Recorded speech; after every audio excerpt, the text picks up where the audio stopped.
नमस्कार दोस्तों, आपका स्वागत है मेरे ऑनलाइन यूट्यूब एजुकेशनल चैनल में। हम कर रहे हैं कक्षा 12 की फिजिक्स के अध्याय 1 विद्युत क्षेत्र के टॉपिक। अब हम चल रहे हैं अगले टॉपिक की तरफ, विद्युत द्विध्रुव के कारण उसके निरक्ष पर विद्युत क्षेत्र की तीव्रता। हमने पिछले वीडियो में किया था उसके अक्ष के कारण विद्युत क्षेत्र की तीव्रता। ठीक है, अब हम निरक्ष पर देखेंगे। तो निरक्ष क्या होता है, मैंने आपको बताया था कि जब हम कोई विद्युत द्विध्रुव की बात करते हैं, विद्युत द्विध्रुव क्या होता है, दो समान आवेश, समान परिमाण तो विपरीत ध्रुवता के आवेश अगर कुछ दूरी पर रखे जाए तो उस युग्म को हम क्या कहते हैं, विद्युत द्विध्रुव। ठीक है, और विद्युत द्विध्रुव का निरक्ष क्या होता है, उसके मध्य बिंदु से उसके लंबवत जाने वाली जो रेखा होती है उसको हम क्या कहते हैं, निरक्ष कहते हैं। तो इसके निरक्ष पर हमने एक बिंदु ले लिया, ये पी बिंदु। इस पी बिंदु पर हमें इस विद्युत द्विध्रुव के कारण विद्युत क्षेत्र की तीव्रता ज्ञात करनी है। हमारा कंसेप्ट वही रहेगा पहले वाला कि हम पहले प्लस क्यू के कारण ज्ञात करेंगे, फिर माइनस क्यू के कारण ज्ञात करेंगे, फिर दोनों को क्या कर देंगे, जोड़ देंगे, उनका सदिश योग कर देंगे और सदिश योग करते अपने पास क्या आ जाएगा, फाइनल आंसर आ जाएगा। ठीक है, चलिए अब हम स्टार्ट करते हैं इसको। तो ये प्लस क्यू आवेश और ये माइनस क्यू आवेश, उन दोनों के बीच की कुल दूरी कितनी है, 2a, और आधी आधी दूरी अगर अपन काउंट करें तो a और a, ये हमारे काम आएगा, इसलिए हमने इसको अलग अलग लिख दिया। इसके केंद्र बिंदु से r दूरी पर कोई बिंदु स्थित है P, जिस पर हमें क्या ज्ञात करनी है, विद्युत क्षेत्र की तीव्रता ज्ञात करनी है। ठीक है, अब हम क्या करेंगे, सबसे पहले प्लस क्यू और माइनस क्यू आवेश के कारण इनकी विद्युत क्षेत्र की तीव्रता का परिमाण ज्ञात करते हैं। सिर्फ ये देखते हैं कि परिमाण क्या होगा। तो परिमाण कैसे ज्ञात करते हैं, हमें बेसिक फॉर्मूला पता है, E बराबर क्या होता है, KQ बट्टा R स्क्वायर। R मतलब आवेश और उस बिंदु के बीच की दूरी। तो हमें पहले ये दूरी ज्ञात होनी चाहिए। तो ये दूरी कैसे निकालेंगे, देखिए एक समकोण त्रिभुज है, ये R और ये A, तो इन दोनों के बीच की ये दूरी क्या हो जाएगी समकोण त्रिभुज में, ये लंब, ये कर्ण, या सॉरी ये लंब, ये आधार, या ये लंब, ये आधार मान लो। इस कोण को हम ले लेते हैं थीटा। ठीक है, तो ये लंब हो गया और ये आधार हो गया। पाइथागोरस प्रमेय से ये दूरी कितनी हो जाएगी, R square plus A square, लंब स्क्वायर प्लस आधार स्क्वायर का अंडर रूट। ठीक है, इसी तरह से ये दूरी भी क्या हो जाएगी, same to same under root of R square plus A square.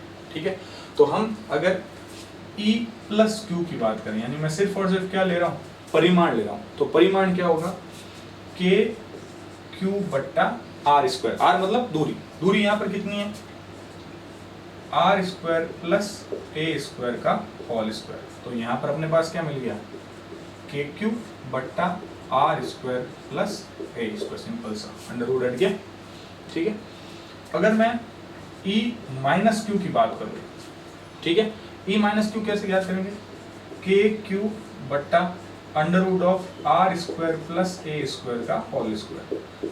तो KQ बट्टा R square plus A square, simple सा अपने पास सिर्फ परिमाण है, हमने यहाँ पर दिशा की बात नहीं की है, सिर्फ परिमाण लिखा है, E प्लस क्यू का और E माइनस क्यू का, और हमें देखने से ये पता चल रहा है कि दोनों का परिमाण एग्जैक्ट इक्वल है। ठीक है, चलिए अब हम बात करते हैं दिशा की। तो दिशा हमें ये पता है कि जो इनकी दिशा होती है किसकी, विद्युत द्विध्रुव आघूर्ण की, वो दिशा हमेशा किधर से किधर होती है, इधर से, माइनस से प्लस की तरफ। तो P की दिशा, P कैप की दिशा क्या होगी, माइनस से प्लस की तरफ हो गई। ठीक है, अब हम ज्ञात करना चाह रहे हैं E की दिशा। तो E की दिशा कैसे ज्ञात करेंगे, तो हम क्या करते हैं, इनको घटकों में तोड़ देते हैं। मैं यहाँ पर इधर साइड में दर्शा रहा हूँ, इधर आपके आसानी होगी समझने में। ठीक है, देखिए ये पूरा त्रिभुज है। ठीक है, इस तरह का ये चित्र जो है, ये कोण है थीटा। ठीक है, ये कोण थीटा है, तो ये कोण भी क्या हो गया, थीटा हो गया। हम जानते ही हैं इस बात को, कोई दिक्कत नहीं है, अगर दो समांतर रेखाएं हैं तो ये संगत कोण होता है। ठीक है, इधर ये है E प्लस क्यू और इधर है E माइनस क्यू। ये कैसे आया होगा, मुझे लगता है आपको समझ में आ गया होगा। इधर प्लस क्यू है तो प्लस क्यू के कारण बाहर की तरफ, और इधर माइनस क्यू है तो माइनस क्यू के कारण इधर की तरफ। ठीक है, अब देखिए ये थीटा है, तो हम अगर E प्लस क्यू को घटकों में तोड़ें, ठीक है, तो E प्लस क्यू को घटकों में तोड़ेंगे तो यहाँ पर देखो क्या मिल जाएगा, E plus Q sine theta. मिलेगा नहीं मिलेगा, मिलेगा। हम इसको E प्लस क्यू नहीं लिख के, हाँ चलो E प्लस क्यू लिख देते हैं, E plus Q sine theta. और इधर क्या मिलेगा, E plus Q cos theta. ठीक है, इसी तरह से यहाँ पर क्या है, ये E माइनस क्यू। ठीक है, तो ये क्या मिलेगा, सेम टू सेम ये थीटा कोण है, ये भी क्या हो जाएगा थीटा कोण। तो यहाँ पर E माइनस क्यू है, ये क्या मिलेगा E minus Q cos theta, और ये क्या हो जाएगा E minus Q sine theta. समझ में आ रही बात। यहाँ पर E प्लस क्यू है तो इसको घटकों में तोड़ दिया, E plus Q sine theta, इधर हो गया E plus Q cos theta, और E माइनस क्यू का यहाँ E minus Q sine theta, और यहाँ पर क्या हो गया E minus Q cos theta. हमें देखने से क्या मिल रहा है, हम देखो, और हम क्या जानते हैं कि E प्लस क्यू और E माइनस क्यू परिमाण में दोनों क्या एक दूसरे के बराबर है। तो देखिए E plus Q sine theta व E minus Q sine theta परिमाण में बराबर व एक दूसरे के विपरीत है। घटक होते हैं वो एक तरह के सदिश ही होते हैं। हमने यहाँ पर तीव्रता को घटकों में तोड़ा, तो ये दोनों देखो E plus Q sine theta और E minus Q sine theta दोनों एक दूसरे के विपरीत दिशा में, और हम ये जानते हैं E प्लस क्यू और E माइनस क्यू दोनों एक दूसरे के बराबर है। तो E plus Q sine theta और E minus Q sine theta परिमाण में बराबर और एक दूसरे के विपरीत है, इसलिए क्या करेंगे, एक दूसरे को निरस्त कर देंगे। चलो साइन थीटा का काम तो तमाम हो गया। अब पीछे क्या बचा, कॉस थीटा। तो कॉस थीटा में देखिए E plus Q cos theta इधर और E minus Q cos theta इधर, तो दोनों एक दिशा में, तो दोनों जब एक दिशा में तो दोनों क्या होंगे, जुड़ेंगे और परिणामी विद्युत क्षेत्र की तीव्रता को प्रदर्शित करेंगे। तो हम यहाँ पर E बराबर क्या लिख सकते हैं, E हमारे पास क्या आएगा, तो E क्या आएगा, तो देखिए एक तो है E plus Q cos theta और plus E minus Q cos theta. ठीक है, हमने देखो यहाँ पर लिखा है E प्लस क्यू और E माइनस क्यू बराबर है, इसको मैं E डैश नाम देता हूँ। ठीक है, तो ये भी E डैश हो गया और ये भी क्या हो गया, E डैश हो गया। ठीक है, तो यहाँ पर दोनों E डैश बराबर, तो मैं यहाँ पर क्या लिख सकता हूँ, E डैश लिख सकता हूँ। तो देखिए E बराबर क्या हो जाएगा मेरे पास, E dash cos theta plus E dash cos theta. आई बात समझ में। चलिए, तो E डैश की वैल्यू रख देते हैं। E डैश की वैल्यू क्या है हमारे पास यहाँ पे, के क्यू बट्टा R square plus A square. ठीक है, और इधर क्या आ गया अपने पास, कॉस थीटा। ठीक है, अब बात करते हैं कॉस थीटा की। तो कॉस थीटा कैसे निकालेंगे, तो देखिए यहाँ से थीटा ये रहा, ये क्या हो गया लंब, ये हो गया आधार, और ये क्या हो गया कर्ण। तो हम जानते हैं कॉस थीटा बराबर क्या होता है, आधार बट्टा कर्ण, जानते हैं ना।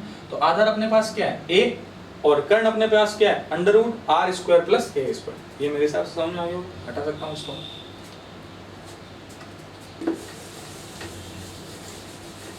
साथ साथ में नोट डाउन करते रहिएगा, आपके फायदा रहेगा।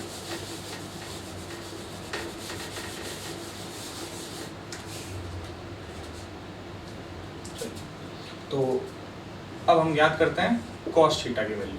ठीक है, कॉस थीटा अपने पास क्या आ जाएगा, आधार क्या है यहाँ पर a बट्टा कर्ण under root R square plus A square. ठीक है, तो हमारे पास E क्या आ जाएगा, ये कॉस थीटा की वैल्यू उसमें पुट कर दो, के क्यू बट्टा R square plus A square into A बट्टा R square plus A square का अंडर रूट। ठीक है, कोई दिक्कत है क्या इसमें, मेरे हिसाब से कोई दिक्कत नहीं होनी चाहिए। ठीक है, चलिए तो मैं यहाँ पर लिख लेता हूँ। अब मैं यहाँ देखो क्या लिख सकता हूँ, यहाँ लिख सकता हूँ मैं के क्यू ए बट्टा R square plus A square का अंडर रूट। अंडर रूट का मतलब क्या होता है, घात 1 बट्टा 2। तो यहाँ पर R square plus A square की घात कितनी है 1, और यहाँ पर कितनी है आधी। जब आधार समान होता है तो घातें क्या होती है, जुड़ जाती है, और 1 और आधा कितना होते हैं 1.5 को अपन क्या लिखते हैं 3 बट्टा 2। तो यहाँ मैं क्या लिख सकता हूँ, R square plus A square की पावर 3 बट्टा 2।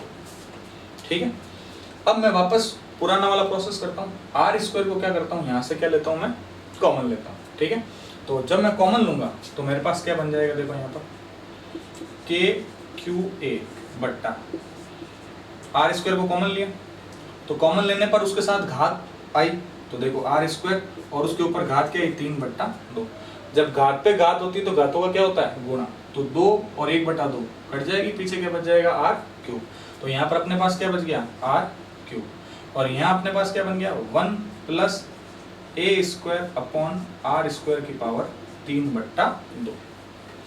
ठीक है, फिर वापस वही बात, a² को अपन क्या कर लेंगे पिछले वीडियो के जैसे क्या कर लेंगे नगण्य मान लेंगे। नगण्य मान लेने पर क्यों माना, क्योंकि a का मान r की तुलना में क्या है बहुत छोटा है। तो हमारे पास e की वैल्यू क्या रह जाएगी, e की वैल्यू हमारे पास क्या रह जाएगी KQA/r³। आई बात समझ, क्या रह जाएगी अपने पास KQA/r³।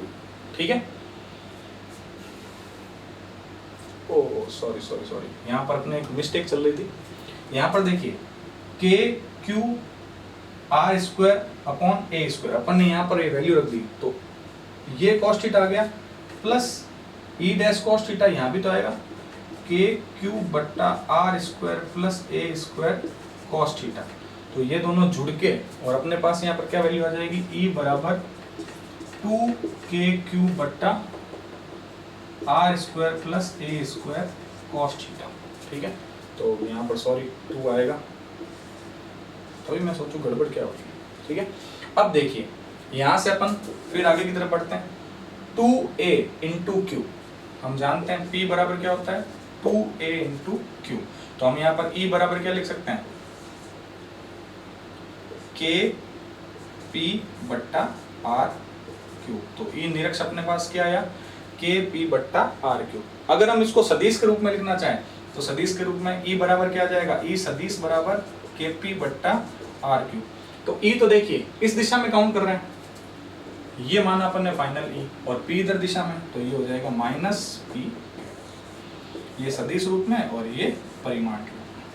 और इसको देखने से अपने को एक चीज और पता चल रही है, क्या पता चल रही है कि यहाँ पर जो ये E अक्ष का मान आया था वो कितना आया था अपने पास 2KP/R³, और E निरक्ष का मान क्या आया KP/R³, यानी कि जो E अक्ष होता है वो E निरक्ष का क्या होता है दुगुना होता है। तो हम यहाँ पर लिख सकते हैं E अक्ष बराबर 2 × E निरक्ष। समझ में आया होगा, नोट डाउन कर लीजिए आप, और नहीं तो स्क्रीनशॉट ले लीजिए।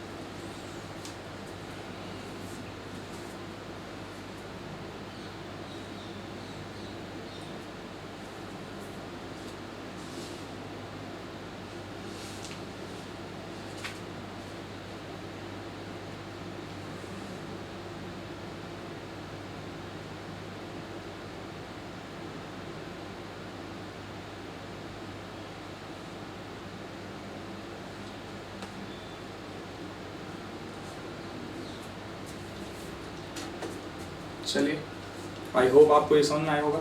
अब हम इस अध्याय के अगले और अंतिम टॉपिक की तरफ बढ़ते हैं।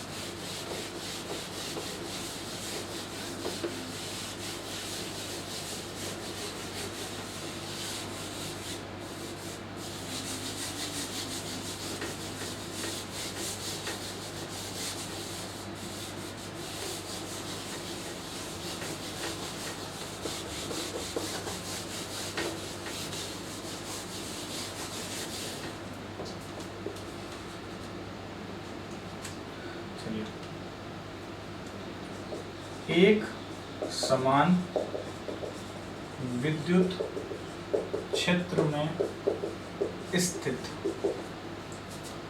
विद्युत द्विध्रुव पर बल तथा बल आघूर्ण। ठीक है, कब हम याद करेंगे कि यदि कोई विद्युत द्विध्रुव है, वो एक समान विद्युत क्षेत्र, एक समान विद्युत क्षेत्र, ये मान लिया हमने, ये एक समान विद्युत क्षेत्र, इस एक समान विद्युत क्षेत्र में एक विद्युत द्विध्रुव स्थित है। ठीक है, ये मान लिया प्लस क्यू और ये मान लिया माइनस क्यू। ठीक है, चलिए तो इसे प्लस मान लीजिए, इसे माइनस मान लीजिए, कोई खास फर्क नहीं पड़ता। ठीक है, तो ई की दिशा किस साइड है? इस साइड है। ठीक है, तो देखिए हम बल और बल आघूर्ण की बात करते हैं। तो देखिए यहाँ पर एक बल लगेगा, किस पर? प्लस क्यू आवेश पर। इस विद्युत क्षेत्र के कारण क्या बल लगेगा? हम जानते हैं F बराबर क्या होता है? Q इंटू ई। तो यहाँ पर बल लगेगा आपके F plus Q, Q E. ठीक है, और यहाँ लगेगा माइनस आवेश विपरीत दिशा में, यहाँ पर क्या लगेगा? Q E, F minus Q. ये भी क्या लगेगा? Q E. अब देखिए दोनों बिंदुओं पर समान तरीके के क्या लग रहे हैं? बल लग रहे हैं, लेकिन दिशा में क्या एक दूसरे के विपरीत। अब सपोज दैट ये एक बिंदु है, या एक मान लो ये एक रेखा है, या एक कोई भी पिंड पड़ा है, इस पर मैं एक बल यहाँ लगा रहा हूँ F, और इधर ही मैं एक बल लगा रहा हूँ F। तो क्या होगा? इधर और इधर दोनों तरफ क्या है? बल समान है। बल समान है, दिशा क्या है? विपरीत है, तो एक दूसरे को नष्ट कर देंगे और ये वस्तु एक जगह पर स्थिर रहेगी। लेकिन अब क्योंकि ये एक ही दिशा में, ये एक ही दिशा में बल लग रहा है, मतलब विपरीत दिशा में, लेकिन एक ही रेखा पर है, संरेखी बल है। अगर मान लो कोई वस्तु इस तरह से पड़ी है, अब एक बल लग रहा है इधर और एक बल लग रहा है इधर। ठीक है, जैसे सपोज दैट ये आपके पास ये मार्कर है, अब मैं एक तो बल लगाऊं इधर और एक बल लगाऊं इधर, दोनों क्या है? बराबर बल है, तो होगा क्या? खसकेगा ही नहीं, जीरो हो जाएगा। लेकिन अब ये ऐसे है और मैं एक तो बल लगा रहा हूं इधर और एक बल लगा रहा हूं इधर, तो रेखीय गति तो नहीं करेगा, लेकिन वो क्या करेगा? अपनी जगह पर घूर्णन गति करना शुरू हो जाएगा। समझ गए? तो इस वजह से क्या होगा? ये संरेखी बल नहीं होने के कारण, नाम याद रखना, क्योंकि ये बल क्या है? संरेखी नहीं है, एक रेखा में नहीं है। तो विपरीत दिशा में तो है लेकिन संरेखी नहीं है, इसलिए ये बल इधर लग रहा है और ये बल इधर लग रहा है। तो वस्तु क्या करेगी? मतलब ये जो विद्युत द्विध्रुव है वो क्या होगा? घूर्णन गति करना स्टार्ट कर देगा। और जब घूर्णन गति करने लग जाता है तो वहां पर बल का तो कोई अस्तित्व नहीं रहता है, लेकिन वहां पर क्या लागू हो जाता है? बल आघूर्ण लागू हो जाता है। मेरी बात समझ में आई? एक बार रिपीट कर देता हूं। अगर मान लो किसी वस्तु पर बल लग रहा है और वो बल संरेखी है, एक दूसरे के विपरीत है, तो क्या होगा? वस्तु आगे नहीं खसकेगी, जो परिणामी बल है उसका मान क्या हो जाएगा? शून्य। यहाँ पर क्या है? अगर दोनों सिरों पर बल लग रहे हैं लेकिन बल क्या है? संरेखी नहीं है, तो बल का परिणामी मान तो क्या हो जाएगा?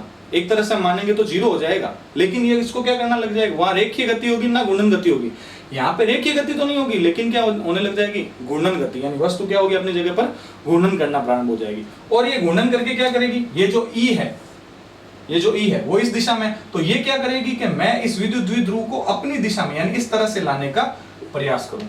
ठीक है, ये हमेशा यही कोशिश करेगी, लेकिन ये अपना अस्तित्व बनाए रखने की कोशिश करेगी। तो इस वजह से इन दोनों के बीच में क्या लगेगा? एक बल आघूर्ण लगेगा। समझ में आई? तो अब हम आगे की बात करते हैं कि बल आघूर्ण क्या होता है। ठीक है, हमने 11th क्लास में पढ़ा है कि बल आघूर्ण क्या होता है? बल इनटू उनके बीच की दूरी। दूरी कौन सी? नॉर्मल दूरी नहीं, लंबवत दूरी, लंबवत दूरी। और उन दोनों का क्या हो जाएगा? गुणनफल हो जाएगा। बल आघूर्ण को हम किससे शो करते हैं? टॉ से। तो बराबर क्या होता है? F इंटू बीच की दूरी। दूरी क्या हो जाएगी? सपोज दैट R ले लेते हैं हम। ठीक है, तो इस कंडीशन में अगर अपन बल आघूर्ण ज्ञात करना चाहें तो इस स्थिति में बल आघूर्ण क्या होगा? इस स्थिति में बल आघूर्ण क्या होगा? तो देखिए F का मान हमें पता है क्या है? QE, और R यानी लंबवत दूरी। तो लंबवत दूरी हम क्या लेके आएंगे यहाँ पर? लंबवत दूरी याद करते हैं। तो देखिए यहाँ पर एक रेखा ले ली और यहाँ पर एक रेखा ले ली। ठीक है, ये हमने कोण मान लिया, कौन सा? ये मान लिया थीटा, कि भाई ये थीटा कोण पर है। ठीक है, ये थीटा है सपोज दैट, तो ये भी क्या हो जाएगा? थीटा है। तो ये दूरी हमें ज्ञात करनी है, लंबवत दूरी होगी ये। ठीक है, इसको मान लिया O, इसको मान लिया A, इसको मान लिया B। तो यहाँ पर OA की दूरी क्या होगी? तो ये क्या है? कोण, इसके सामने की भुजा, ये क्या हो जाएगी? लंब, और ये क्या हो जाएगी? आधार, और ये क्या हो जाएगी? कर्ण।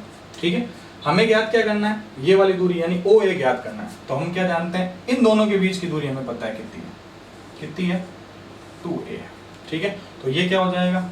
OA बटा ये AB बराबर क्या हो जाएगा? Sine theta. तो OA बराबर क्या हो जाएगा? AB sine theta. तो OA बराबर क्या हो जाएगा? 2A साइन थीटा, यानी अपने पास जो लंबवत दूरी थी वो आ गई, कितनी आ गई 2a साइन थीटा। तो अब हम यहाँ से ये r जो है यहाँ लंबवत दूरी में r की जगह यहाँ OA लिख देता हूँ, तो यहाँ पर मैं वैल्यू पुट कर देता हूँ, क्या हो जाएगा f into 2a sine theta. f बराबर क्या है, f बराबर है QE, हम जानते हैं हमने पहले पढ़ा है, तो f बराबर QE, तो टॉ की जगह वैल्यू रख दो QE into 2a sine theta. 2a into Q क्या बन जाता है P, P बराबर क्या होता है 2a इंटू Q, हम ये पढ़ चुके हैं। तो टॉ बराबर क्या हो जाएगा P, ये और ये मिलकर P बन जाएगा E साइन थीटा। ये अपने पास टॉ का फॉर्मूला आ गया P E साइन थीटा। अगर मैं इसको सदिश के रूप में लिखना चाहूँ तो मैं इसको क्रॉस लिख सकता हूँ P क्रॉस E, क्योंकि साइन थीटा ना इसलिए। ठीक है, कुछ विशेष परिस्थितियां देख लेते हैं अपन। सबसे विशेष परिस्थिति पहले देख लेते हैं कि थीटा का मान क्या हो 0।